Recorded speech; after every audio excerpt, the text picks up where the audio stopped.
Hey guys, so I've come to you today to do a bit of a breastfeeding video, and today's video is kind of debunking those kind of breastfeeding myths that a lot of people think are about. This video really is just for people who perhaps are wanting to try a second time, or it's your first time, or you're just generally interested. In this day and age, there is so many myths out there still, and I do feel like breastfeeding, that we're still kind of in the dark ages sometimes in the things that we believe and the stories that are out there and whatnot. And I breastfed my first son, Sebastian, so it was not an easy journey at all. So when I first started feeding him, the very first time, I remember it was excruciating. His latch was terrible. I was like, oh my God, this cannot be breastfeeding. This is horrendous. It was so bad that I asked the hospital when I was there if I could give him a little bottle of, if they had a little bottle of formula, because I hadn't brought any with me or anything like that. I gave him this formula and he just threw his guts out. I felt terrible. So I emailed a friend of mine who had 3 children and had breastfed all 3.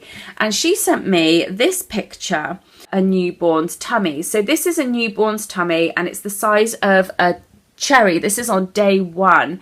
Then on day 3 goes the size of a walnut. Then after a week it's the size of an apricot. And by the end of the month it is the size of an egg. So day 1 is literally like 5 to 7 milliliters, so 1 to 1 1/4 teaspoon. And that is tiny, like this big. So no wonder Sebastian was like projectile vomiting everywhere, no wonder. I felt terrible at that point. I felt horrendously guilty. So the plan was always to go to a midwife-led unit for a week to establish breastfeeding. And now some places may not have that service, and if you don't, you will at least have your midwives coming each week. There will be an on-call lactation consultant, local lactation consultant, who can come to you at any time to help you with your latch. There are other organisations such as La Leche League. Please use these numbers, call them. Friends who have breastfed, I heavily relied on them for advice.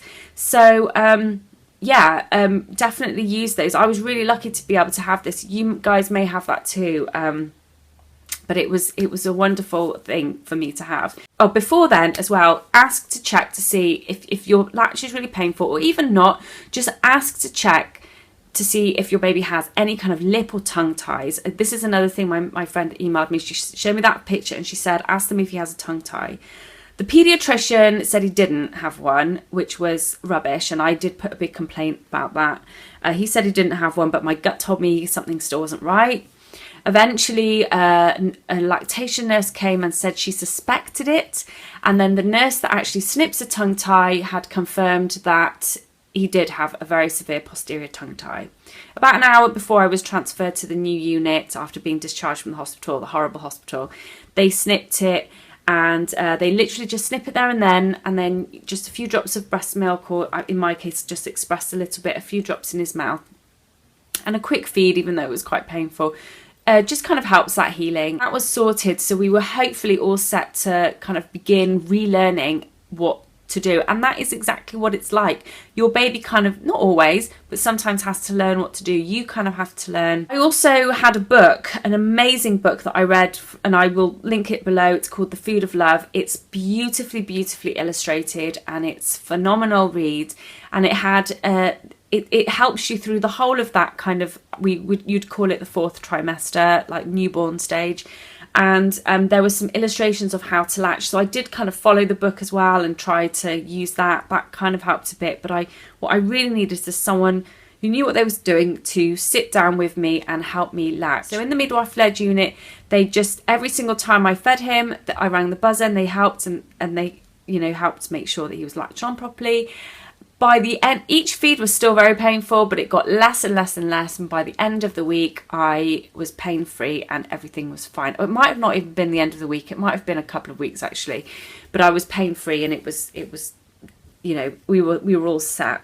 The first myth that I want to debunk is the fact that is the colostrum myth. Now, most people who've read about breastfeeding know that colostrum is all you're going to produce in the first 4 days. Sometimes up to 6 days if you've had a C-section. But some people on this group had mentioned, one girl had said, well, I only produced this kind of yellow substance. My milk, I never had any milk. That was all I produced. And that is exactly all you will produce. So in the first first few days, all your body will produce is this thick yellow colostrum.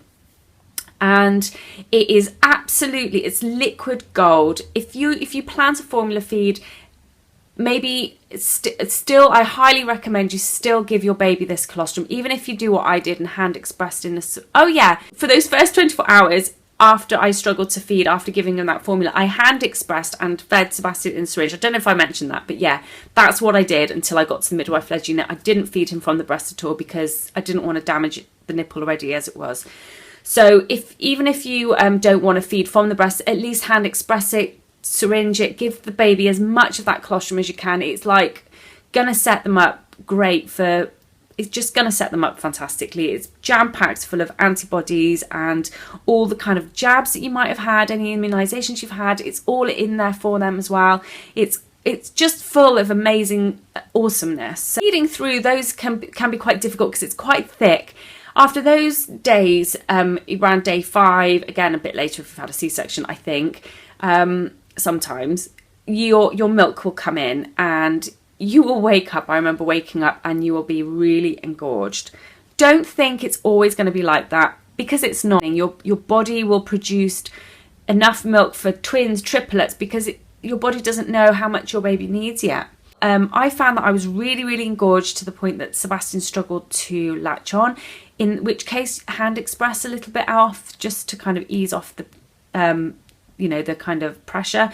And then I found it easier to feed him then because there was a really good flow and he didn't have to kind of really sort of suck so hard. And after a few days, things will settle down, but you will find there is that kind of engorgement at the beginning. Don't use an electric pump, or you can do, but I personally wouldn't recommend using an electric pump at that stage, because once you pump, it's supply and demand. So the more the baby feeds, the more you will produce. So if you're pumping loads and you kind of completely empty your breast and you're like, fantastic, look how much milk I've got, you're going to kind of reproduce that because your body thinks that that's how much your baby needs. Next myth is that your baby isn't getting enough milk if you're feeding constantly. That's not true. In the beginning stages, your baby will do what we do on an evening. We sit and we watch Netflix and we eat a packet of biscuits through the evening, and it's comforting and we like it. And babies do the same thing. They also do it to kind of call in your milk and to establish, again, just kind of if they're having a growth spurt, you'll find that they feed more, they cluster feed more around 6 weeks and 12 weeks, because that's when they have big growth spurts, to kind of satisfy that growth spurt, basically. As long as they're having wet and dirty nappies and they're gaining weight, then no matter how much they're feeding, that's fine.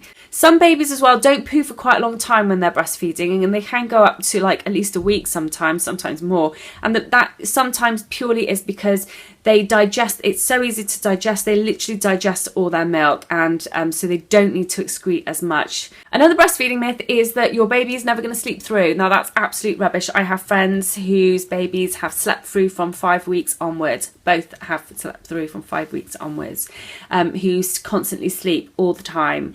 And I know loads of people who have babies who have slept through, and actually for them it's easier. Because they don't need to get up, even if they're waking up once in the night when they're like 6-7 weeks, they don't have to get up and make a bottle. You just kind of roll them over if you're having a co-sleep or something and feed them. So in Sebastian's case, Sebastian never slept. He never slept through until he was 2, and that was, I formula fed him from 6 months, and whether he was formula fed or breastfed, he didn't sleep. He just didn't sleep, and that was just Sebastian. That's just the way he is. So again, don't think that the answer lies in a bottle. All it does is, I think the myth is, or the theory is that formula takes longer to digest. It's harder for their tummies to digest, therefore they will sleep longer. And that may be so, but I certainly didn't find it the case. My son slept for as long as he wanted to sleep, be it breast or formula. I highly recommend as well some aids. This is my friend gave me this, said Yami, hope these help, and I've still kept the same box even though I've replaced the pads inside. These are multi-mam compresses, and these are amazing for if you have sore nipples. So these are the kind of like main myths. We're coming out of time now. If there's any other questions that you want to know, please let me know. Oh, and by the end of it, by about 3 months, your supply should have been completely established, and you should be fine. And another tip as well is I highly recommend co-sleeping. Get a co-sleeper, because I never had to get out of bed to feed Sebastian. All I did was scoot him over, unclasp my bra and just feed him, and I dozed while I fed him, and when he was finished, you instinctively and then you just roll them back, and I got more sleep breastfeeding than I did formula feeding. So that totally debunks that myth. I find that you do get more sleep if you're breastfeeding and you're doing it that way. And it's easier. You don't have to make bottles. You don't have to do any of that kind of stuff. You don't, no washing, no nothing. And you can always express as well. You can always express. And another thing I wanted to add, which is actually really, really important, is that in Norway, they have a 97% breastfeeding success rate in the whole of Norway, and also a massively high breastfeeding rates in Scandinavian countries, kind of those kind of countries. And the reason being is that a lot of people don't realise this, but actually only 4% of mothers can't breastfeed for physical reasons, be it surgery, mastectomy, medication, that kind of thing. But all mothers are actually able to breastfeed. It's just, have you got the support to help you latch like I did? I was pig-headed. I kept going and I kept going and I kept going. And a lot of people, and it takes a lot of support to do that. I thankfully had the support, but had I not had the support, I would not have been able to do that. And that's something we're massively lacking, particularly here in the UK. If you are pig-headed and you keep going and you go out and you get the support, I promise you, you will be able to breastfeed successfully. Like I said, in Norway, kind of speaks volumes really for women who breastfeed. That they have like a free maternity nurse who comes in and helps them for like the first week with everything. So it's no wonder if we had that service here, I'm sure everyone else would feed very successfully. Formula is only used there as for medicinal purposes, which is kind of why formula was created in the first place. It's not kind of so much sold in shops as easily it is like we have it, because very few people use it, and the people that do use it are using it because they're on medication, or their babies are poorly, or whatever. And that's a really interesting fact. Here in the UK, we are lacking massively in support, and I can completely see why mothers would just try and then they give up and they feel terrible about it due to lack of support. And not just that, emotionally it's very, very difficult. I fed for 6 months and I was miserable in that 6 months. I had terrible breastfeeding aversions, which is another circumstance you might get, where just your hormones my hormones played havoc with me. I became very depressed as a result of breastfeeding. This is very, very rare. It's very, very common in people who have had previous mental health problems, which I have. You produce oxytocin, and this is the kind of love hormone, makes you feel really good, makes you feel great. So usually, majority of the time, it will actually help you and prevent postnatal depression. In my circumstance and a few other people, it didn't. But this time round, I think I was set up to get postnatal depression just by the terrible care I received initially. This time around, hopefully it will be very, very different. If in general it's making you feel very miserable, don't do what I did and put pressure on myself and waste 6 months of my child's life being miserable. Even though I gave him the great start in feeding, I was miserable. I wish, I think, you can combination feed. And I feel really bad saying all this, because I do think that it is like an amazing way to begin your motherhood journey, but don't put pressure on yourself if you can't do it. And if you've got other children, like especially in this day and age where we don't have like a village around us where everyone's looking after the other children, the food of love, it shows a great illustration of back in the old days. We had villagers around us. The mum would be nursing the baby all day, other people were doing the housework, there'd be other children playing in the area, and other people would look after their children. You'd be running out of each other's houses. It was very much like that in those days. In this day and age, we don't have that community spirit. We don't get that support so much from neighbours. People are dads often have to go out and work quickly. Mums are thrown into looking after the kids straight away, and it's difficult. It's very difficult to get that time to sit down and feed. So it's kind of no wonder, really. But get that support, get family support, get everyone on board for those first few days, and hopefully you will be on track to developing a really, really good, solid, sound breastfeeding routine. And if you tried and it didn't work out, don't beat yourself up about it. You are doing awesome. You are being an awesome mum, doing whatever you can do. Don't put pressure on yourself. Just be happy and enjoy that precious time when they are a newborn. And that's all I'm going to say. And I'll see you guys soon. Bye.